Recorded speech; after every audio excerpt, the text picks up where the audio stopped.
রাজশাহীর তানোরে গির্জায় আদিবাসী শিক্ষার্থী ধর্ষণে অভিযুক্ত সাধু জন মেরি ভিয়ান্নি গির্জায় ফাদার প্রদীপ গেগরিকে খালাস দিয়েছে আদালত। কিছুক্ষণ আগে রাজশাহীর একটি আদালতে এই রায় দেয়া হয়। দর্শক, এই বিষয়ে আরো বিস্তারিত জানাতে রাজশাহী থেকে যুক্ত হচ্ছেন সহকর্মী রাশিদুল হক রুশো।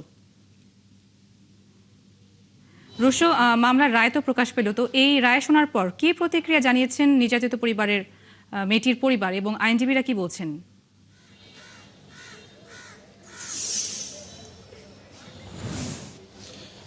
দেখুন, আইনজীবীরা যেটি বলছেন, বিশেষ করে যদি বাদীপক্ষের কথা বলি, যেই ভিকটিম, যেই শিক্ষার্থী, সেই তার ভাই কথা বলেছেন, যিনি মামলার বাদীও, তিনি যেটি বলছেন যে এই রায়ে তারা সন্তোষ প্রকাশ করতে পারেননি, তারা উচ্চ আদালতে এই রায়ের বিরুদ্ধে আপিল করবেন এমনটি জানিয়েছেন।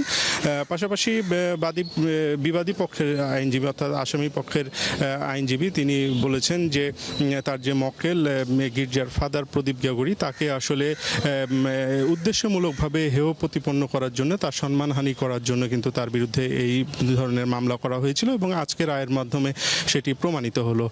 আসলে দুপক্ষের আইনজীবীর দুরকম বক্তব্য, যেটি আমরা স্বাভাবিকভাবেই এটি দেখে থাকি। তবে ঠিক বিকেল 4টার সময় নারী ও শিশু নির্যাতন দমন ট্রাইব্যুনাল 1-এর বিচারক শর্মিন আক্তার তিনি এজলাসে ওঠেন এবং তিনি খুবই স্বল্প সময়ের মধ্যে তিনি শুধুমাত্র কয়েকটি কথা বলেন যে এই অভিযোগ সন্দেহাতীতভাবে প্রমাণিত না হয় বেকসুর খালাস দেওয়া হলো আসামিকে, এতটুকু বলেই তিনি আদালত থেকে নেমে যান।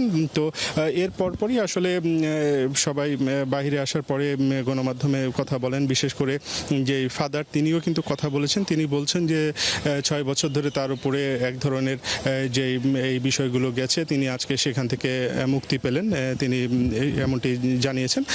তবে এই আসামির পক্ষ থেকে যে সমস্ত আইনজীবীরা ছিলেন তারাও কিন্তু বলছেন যে তাকে আসলে হেয় প্রতিপন্ন করার জন্য এই বিষয়টি করা হয়েছে। কোনো ধরনের আলামত বা প্রমাণ আসলে বাদীপক্ষের আইনজীবী উপস্থাপন করতে পারেননি এমনটি তারা বলছেন।